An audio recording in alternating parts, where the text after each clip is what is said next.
경남의 물을 부산에 보내면서 낙동강 식수 갈등이 반복되고 있습니다. 도민의 재산권 침해 지적이 나오자 김경수 지사가 면밀한 검토를 약속했습니다. 불분명한 감염 경로로 52명의 확진자를 낸 부산 요양병원과 관련해 경남도가 접촉자 여부를 역학 조사하고 있습니다.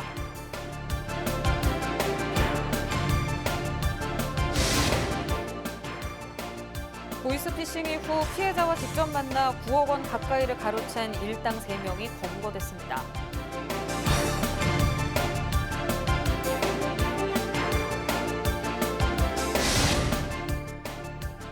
창원시가 정부에 건의한 남부 내륙철도 노선 직선화가 불발돼 유감을 나타냈습니다.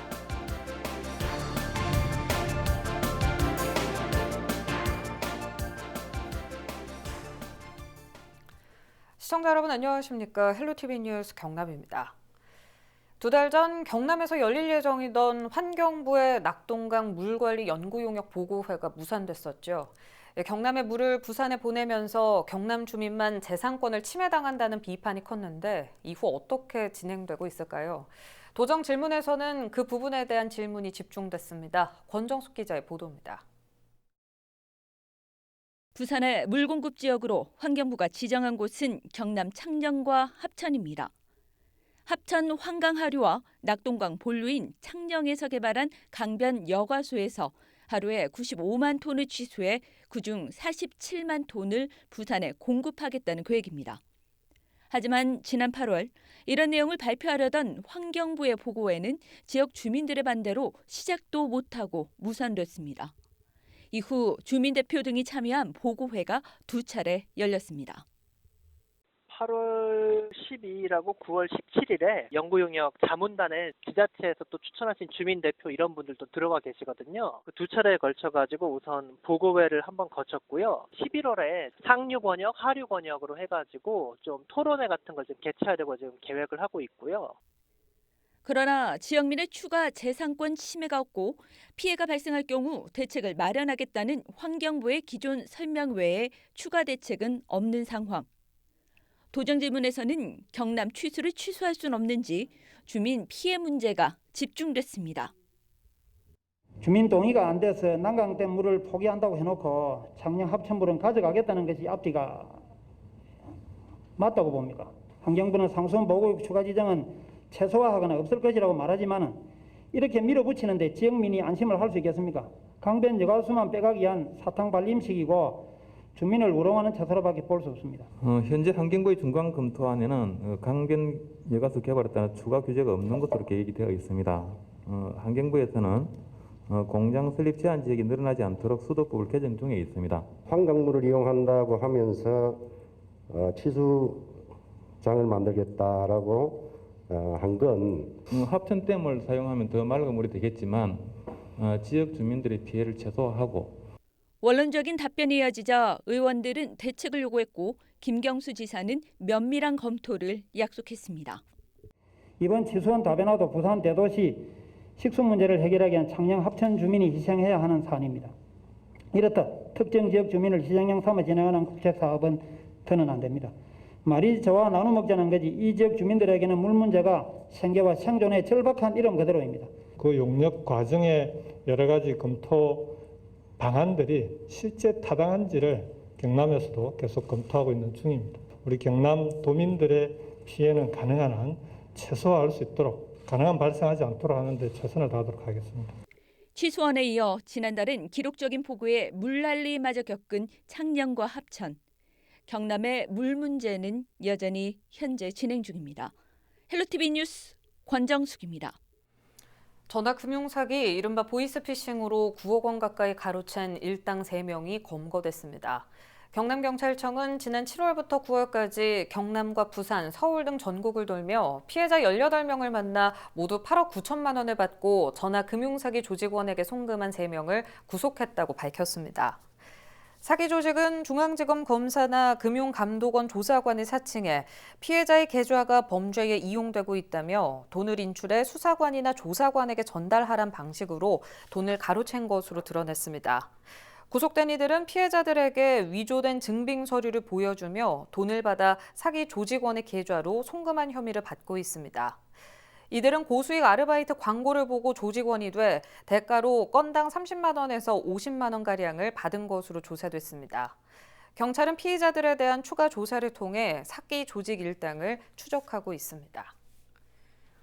창원시가 정부에 건의한 남부 내륙철도 노선 직선화가 불발된 것에 대해 유감을 나타냈습니다. 창원시는 당초 김천, 합천, 진주, 통영, 거제 노선으로 논의돼 온 철도 노선을 진주가 아닌 함안을 통과하도록 직선화하면 사업비를 절감할 수 있고 경남 서부 지역을 넘어서 중동부 지역 주민들도 새로운 철도의 수혜를 받을 수 있다고 주장해왔습니다. 하지만 국토부는 정책적으로 결정된 노선을 변경하는 것은 현재 단계에서 어렵다는 입장을 내놨습니다. 이에 대해 창원시는 국토부 의견을 수용하고 남부 내륙철도의 창원 방향 운행 횟수 증가와 창원중앙역까지 시작 종착역을 연장하는 등 이용자 중심의 합리적 운영 방안을 찾기로 했다고 설명했습니다. 한국전력공사가 밀양 765kV 송전탑 사태 당시 밀양시에 추진하겠다던 사업을 철회하겠다고 밝히면서 논란이 일고 있습니다. 밀양시에 따르면 지난 2014년 한국전력은 나노융합 국가산업단지 부지를 매입해 변전소와 자재창고, 유통센터를 건설할 기획을 내놨지만 지난해 전체 부지의 4%에 불과한 변전소 이외에는 매수할 수 없다는 입장을 한국토지주택공사에 전해왔습니다. 이 같은 결정에 국토교통부는 정부 부처 간 합의한 사항이므로 매수 불가는 사리에 맞지 않는다고 밝혔습니다. 한전은 자재창고의 경우 2024년쯤 매수 여부를 검토 중이며 에너지 저장장치 부지에 대해서도 대체 사업을 검토하고 있다고 해명했습니다. 이에 밀양시는 나노산단 내 한전 부지는 전체 12% 정도로 매입이 되지 않을 경우 산단 조성에 피해가 발생한다고 밝히며 관계 기관의 대책 회의를 촉구할 계획입니다. 부산 북구 만덕동의 한 요양병원에서 코로나19 확진 환자 50여 명이 무더기로 나왔습니다. 부산의 집단 감염 사례 중 가장 큰 규모인데요. 부산시는 병원 전체를 격리하고 역학 조사를 진행하고 있습니다. 보도에 안수민 기자입니다. 북구 만덕동 햇드락 요양병원. 13일 이 병원 간호조무사가 코로나19 양성 판정을 받은 이후 직원과 입원 환자 등 261명을 대상으로 실시한 전수조사에서 52명이 추가로 확진됐습니다. 10명은 직원, 42명은 입원 환자인데 모두 병원 2, 3층에 머물렀던 사람들입니다. 총 직원들 11명 중에 10명이 2층에 근무한 직원이었고 지금 2명의 환자 중에 33명의 환자가 모두 다 2층에 입원한 환자였습니다. 한 건물에서 50명이 넘는 환자가 무더기로 발생한 부산 최대 규모의 집단 감염 상황.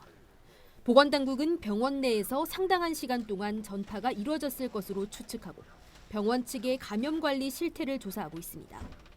또 병원 내 치매 환자 등의 비중이 높아 마스크 착용이 쉽지 않았다는 관계자 진술 등을 토대로 방역 수칙을 제대로 준수하지 않아 대규모 확산으로 이어진 것 아닌지도 살펴보고 있습니다. 최초 감염원은 오리무중입니다. 보건당국은 요양병원의 대면 면회가 금지된 상황에서 환자나 보호자보다는 출퇴근을 하는 직원을 통해 병원 내 전파가 이뤄졌을 가능성을 크게 보고 있습니다. 하지만 13일 확진된 간호조무사가 최초 감염원이라 단정 짓기는 어렵다고 말합니다. 간호조무사가 역학조사에서 한 환자를 밀접 접촉하며 돌본 뒤 코로나19 증상이 나타났다고 진술했는데 해당 환자가 12일 숨졌고 이후 실시한 코로나19 검사에서 양성 판정을 받은 겁니다. 혹시 사망 환자분이 코로나의 증상으로 사망하신 건 아닌가라고 의심하였고 병원의 기록에 환자가 발열과 호흡 곤란 증상이 있었다라고 기록이 되어 있어서 저희는 강력히 의심하고 장례식이 진행되는 걸 중지시키고 검사를 진행하였습니다. 또 숨진 환자와 같은 병실에 있던 다른 환자 4명이 유사한 증상으로 최근 숨진 사실도 확인됐습니다. 이 때문에 누가 최초로 감염됐는지 선후 관계가 불분명하다는 게 보건당국의 설명입니다. 입원 환자 가족들은 분통을 터뜨립니다. 감도 질렀죠. 이게 가족들 면회도 못 오고 하면서 이런 데서 그렇게 직원들 교육식 관리해가지고 이렇게 걱정시게 만드냐고. 뭐 들어가지도 못하고 답답한 마음에 와서 뭐 와반 거죠. 그러니까. 확진자가 주로 나온 병원 2층에 입원한 환자의 가족은 노모의 확진 여부조차 확인하지 못하고 있다며 답답함을 호소했습니다. 당연히 답답해가 병원에 전화는 안 받지 이러니까 제가 직접 받잖아요. 안 그래도 이렇게 치매와 정신없이 이렇게 계시는데 만약에 이렇게가 돌아가신다면 가족들은 피를 토할 것이죠. 확진 환자들은 부산 의료원 등에서 입원 치료를 받게 됩니다. 하지만 확진자 중 39명이 7, 80대 고령이고 이미 2명이 중증이라 환자들의 증상이 악화할 가능성이 큰데 14일 기준 부산에 남아있는 중증, 위중증 환자 병상은 5개에 불과합니다. 부산시는 혹시 모를 병상 부족 사태에 대비해 인근 지역 등과의 협조 체계를 구축할 방침입니다. 헬로티비 뉴스 안수미입니다. 네, 이처럼 불분명한 감염 경로로 52명의 확진자를 낸 부산 요양병원과 관련해 경남도는 접촉자가 있는지 역학 조사 중입니다. 경남에서는 코로나19 확진자 발생이 4일 1명, 7일 3명, 11일 1명 등 뜸한 만큼 다른 지역 감염 사례를 최소화하는 데 집중하고 있습니다. 집단 감염이 생긴 부산 북구와 인접한 김해와 양산 등은 코로나19 재확산 가능성이 남아있는 아슬아슬한 상황이라며 개인 방역 수칙을 준수해 줄 것을 당부했습니다.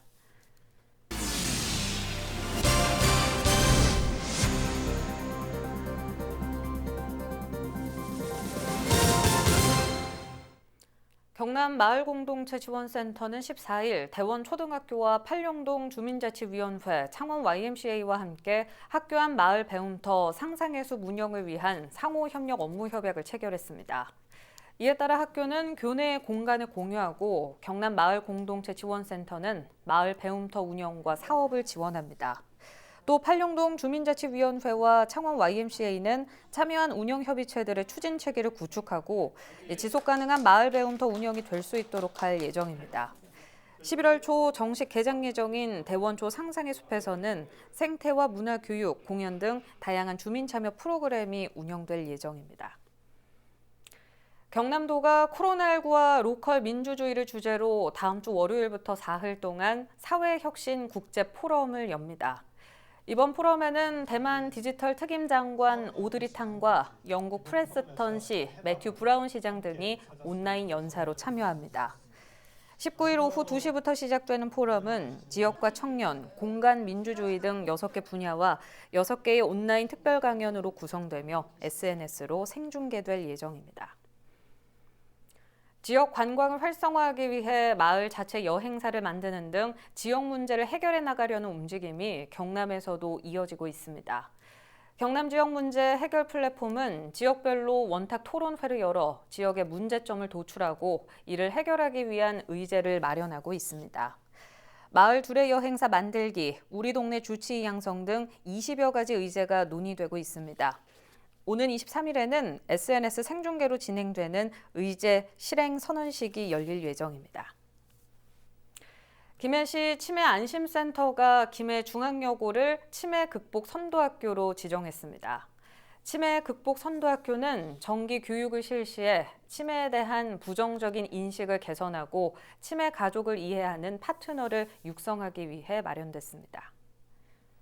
끝으로 날씨입니다. 경남 지역 맑은 날씨 예상됩니다. 아침 최저 기온 11도로 쌀쌀하겠고 낮과 밤의 기온차도 크겠습니다.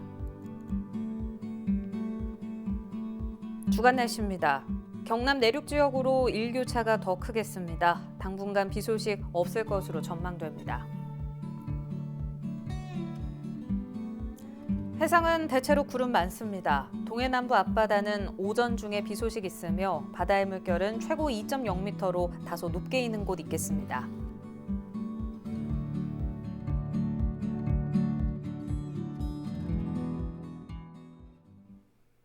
유튜브 채널 헬로 경남 통해서 오늘 뉴스 다시 보실 수 있습니다. 이상으로 마칩니다. 저희는 늘 지영민 곁에 있겠습니다. 시청해주신 여러분 고맙습니다.